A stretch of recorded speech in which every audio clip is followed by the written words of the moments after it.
The views and opinions expressed by guests on this program are not necessarily the views of Thinking Bigger Business Media, Inc. or its employees.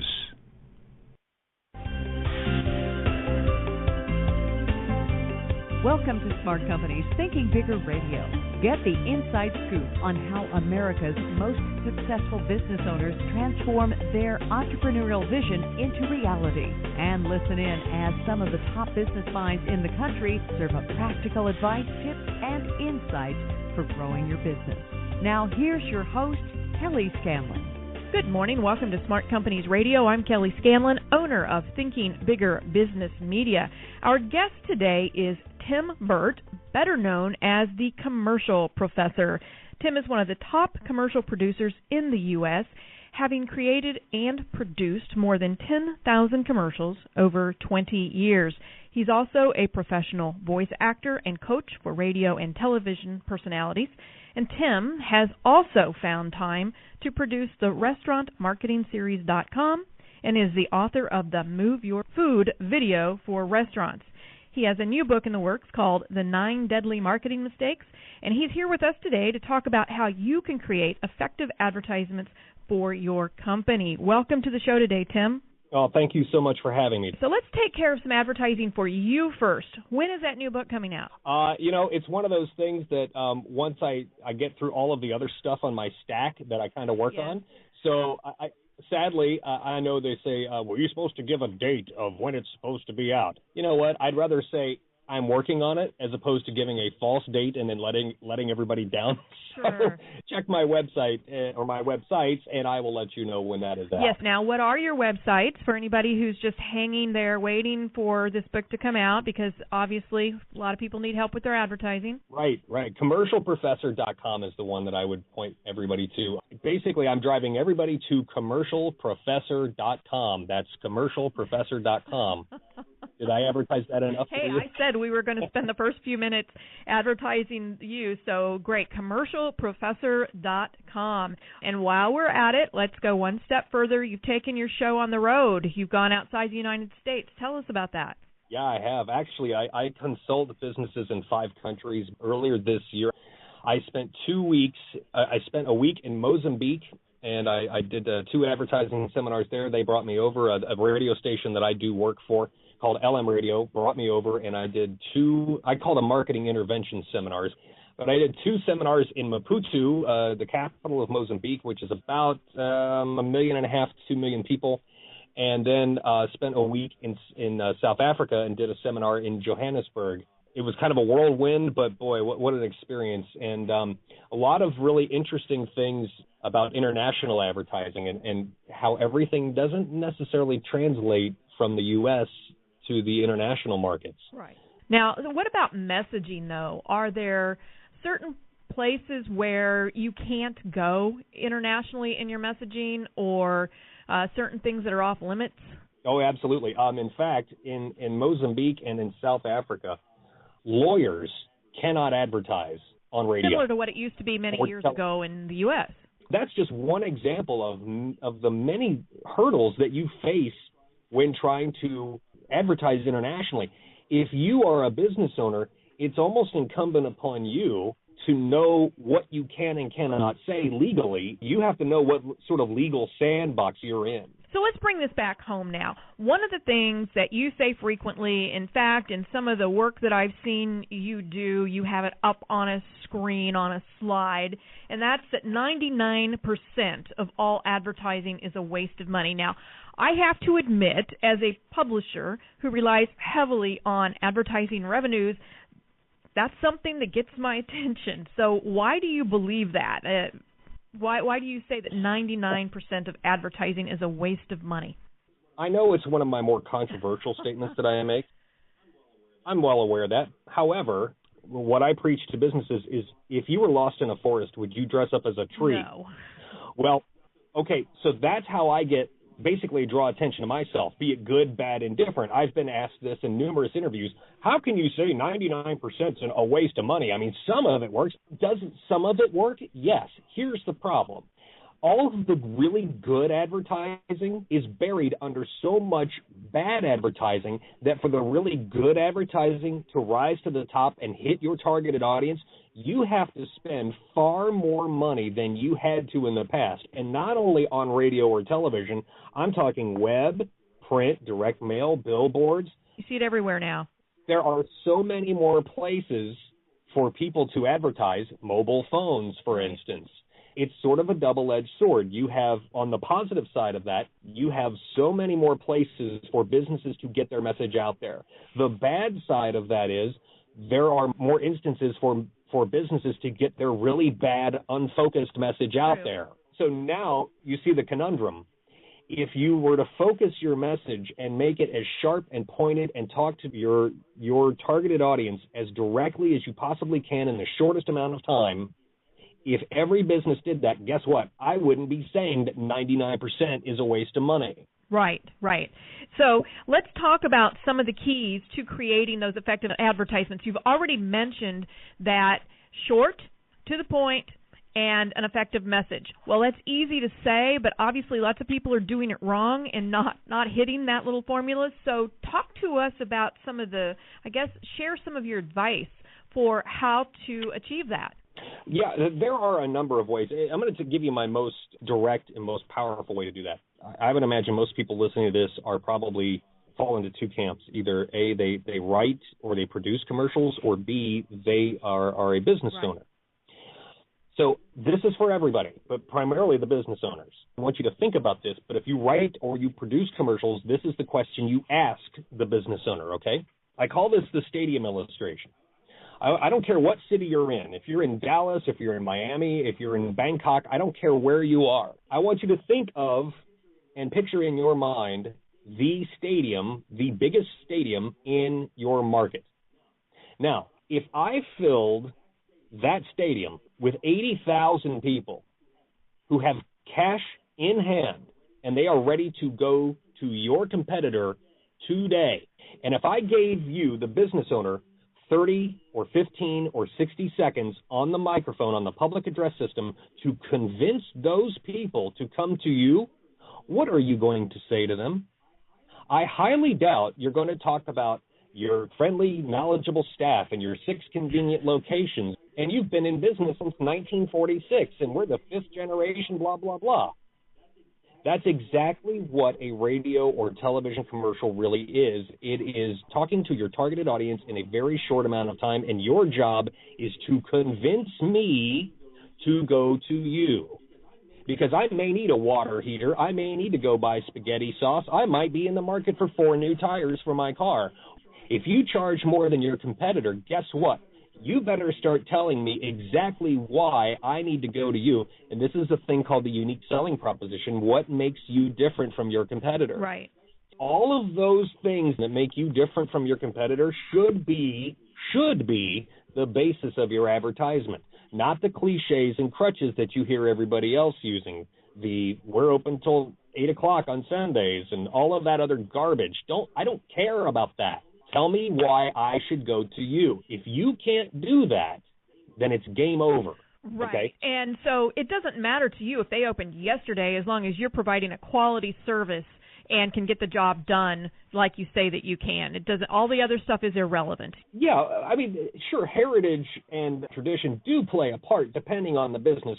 You know, in the state of Missouri, the roofing industry is unregulated. Now, I don't know if you knew that or not. Not. It doesn't take a lot for you to become a roofer in the state of Missouri to go out and repair roofs. All you need is essentially a truck with a fake company logo and a ladder. And that's really it. And you can call yourself a certified roofer. Now, if I'm talking to somebody who is a roofer and repairs roofs for a living, in that commercial, I had him say, you know what? Those fly-by-night guys, they don't have the certification that I do. They haven't gone through the training like I have, and I pay for those licenses every year. Those fly-by-night guys don't have that. I do.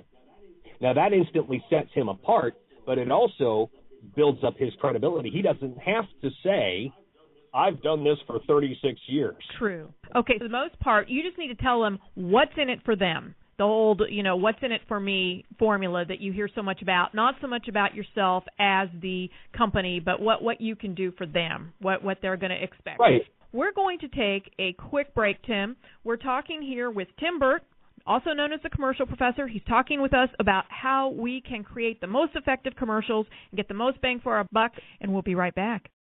Are you looking for that perfect diet, that magic pill, that one big thing you can do that finally makes you lose weight, heals your body, or will make you feel better?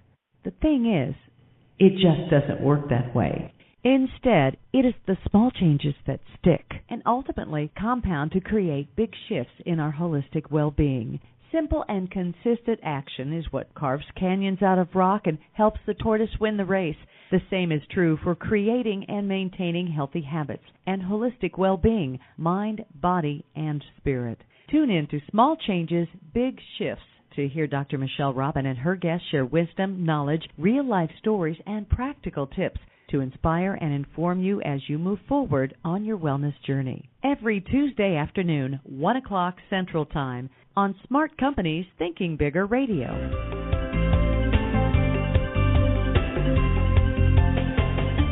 We're talking here today with Tim Burt, who's also better known as the Commercial Professor. He's talking with us about some of the ways that we can create more effective commercials, stand out from the competitors. And Tim, as we were going to commercial break, you were saying that we need to make the most of our time, short to the point, focus on what's in it for the prospect, what's in it for our potential client.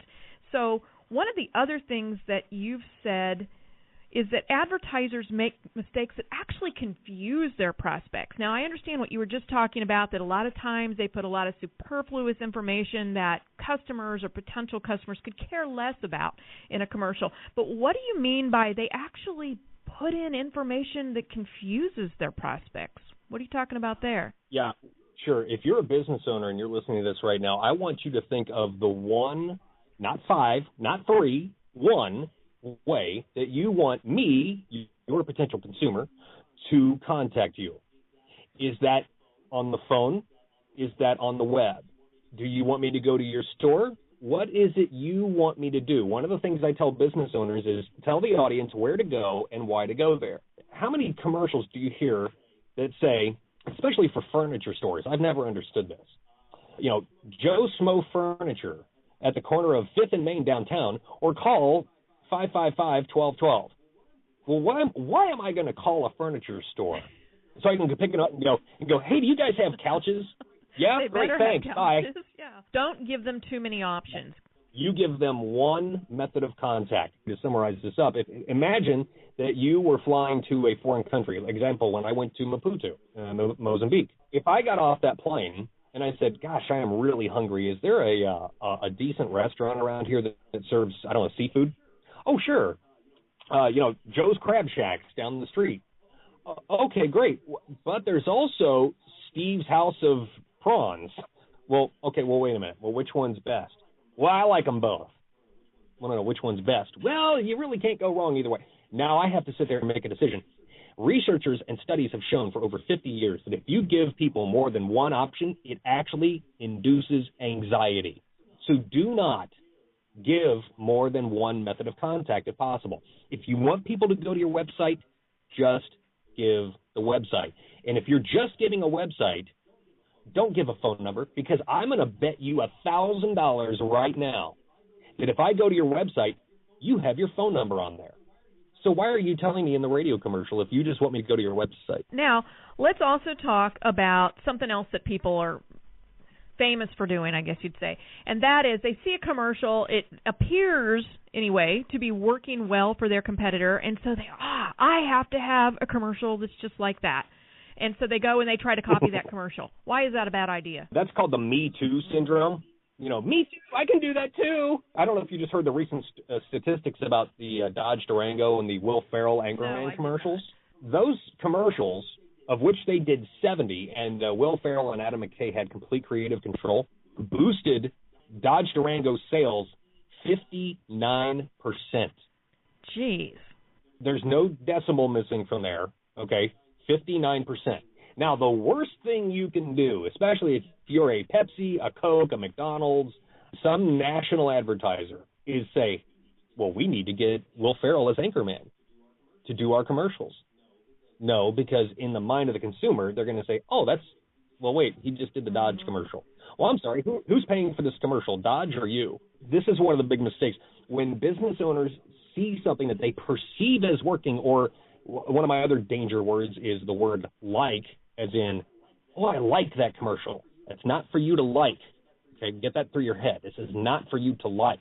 I could come up with a commercial that you absolutely hate, and if it brought in $150,000 by the end of the year, I think you'd learn to like it. Let's stay with that for a minute. Will Ferrell got creative license to do whatever he wanted for the commercial, has a fantastic result. One of the things that commercials do these days, especially when it comes to the Super Bowl and other high-profile events, is to entertain. A lot of times I don't even have a clue by the time I'm finished watching it what the product was, or how let's put it this way, how it related to the product. But it entertained. Yep. It was supposed to be memorable in that sense. You advise against entertaining in your commercials. Is that because you have such a short time period to get your message across? Absolutely. First off, if you're a business owner, your job is not to entertain people. I know this is like a real ego bust to a lot of people. First off, advertising is not about you. I, as a consumer, don't care about your dog, your kids, all of these things are like, my fifth generation. I don't care. What are you going to do for me? So let's get that out of the way. Number two, your job's not to entertain. Your job is to sell me something. Your job is to sell me something. If I am watching your commercial and you are advertising a product that I am genuinely interested in, guess what? I need help. I'm looking for you to solve a problem in my life. I don't need two talking squirrels or a dancing dog. If you need that to get your point across, well, first off, in my mind, you've cheapened your business. And secondly, I'm probably not going to go to you unless you offer some mind-blowing price. And even then, I still have a complete checklist of hurdles that you need to cross before I will give you my money for your good product or service. Your job is not to entertain. That is the job of the movie. That is the job of the television show, the article you're reading, the video you're watching on YouTube. That's their job. Your job is to sell people something. The example I give is, imagine if you went to buy a car and you walked onto the lot and you said, hey, we all know how this game works. You walk onto the lot, you walk around for a little bit, and then after about 60 seconds, some car dude will come out and, like a shark, and he'll go, hey, how you doing? What can I do for you? What are you looking at today? All that stuff. And you said, well, I'm looking at this BMW 3 Series car here. And he's like, oh, BMW 3 Series. Well, that's great. Imagine if all of a sudden he pulled out some hand puppets and went, hey, do you think we can get her a great deal on this BMW? I sure do. What would you do? You'd think, I don't want to deal with a flake like this, and make a quick exit. It's not your job to entertain. Help people.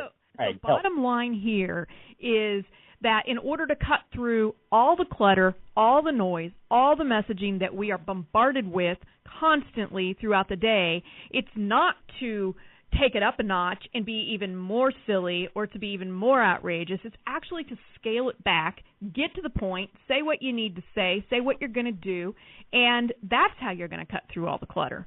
Absolutely. I give an example. I had a question that was posed to me during a break of one of my seminars when I was actually it was the seminar in Johannesburg, and somebody said, can you really sell something in 5 seconds?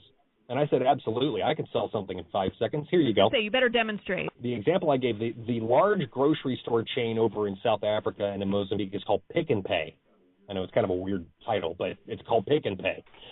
And so I said, here you go. Here's 5 seconds for you. Hey, this is Don from Pick and Pay. Today at 4 o'clock, I'm going to show you how to kill a guy with a toothpick. No. But they tuned in. Now, that seems like a ludicrous example. But you know exactly who's talking to you, where they're going to be, and what they're going to do. At 4 o'clock today, Don will show you how to kill a guy with a toothpick. I mean, it's really that simple.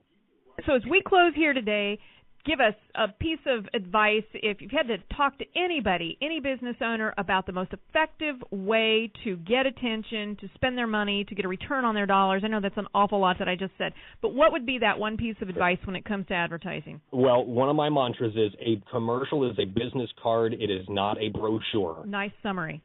I don't need to know all of the things that you do. What's the one thing you want people to remember? Essentially your core message. If I gave you 5 seconds to tell me who you are and what you do, can you do it in 5 seconds? Can you tell me what you do in 10 words or less? Until you can hit that point, you just have to start editing and editing and editing and refining your message. Guess what? It takes, even a skilled copywriter has a really hard time coming up with a slogan or a tagline or something or a descriptive way to talk about a business in a very short amount of time. It's almost impossible then to do it the first time around. They go back and they edit, and then they edit again. Yeah. The same thing has to be true for you. A commercial is a business card. It is not a brochure. Writing concisely is a very skilled is a skill, that's for sure. It's been great having you on the show. Commercialprofessor.com, correct? That is correct. Commercialprofessor.com. All right. Thanks for your time today. A lot of great advice. And for all of you who'd like to grow your business, please go out to our website at ithinkbigger.com and take advantage of all the resources out there. Follow us on Twitter at ithinkbigger, and also like our Facebook page, Thinking Bigger Business Media. Have a great day. We'll see you next week.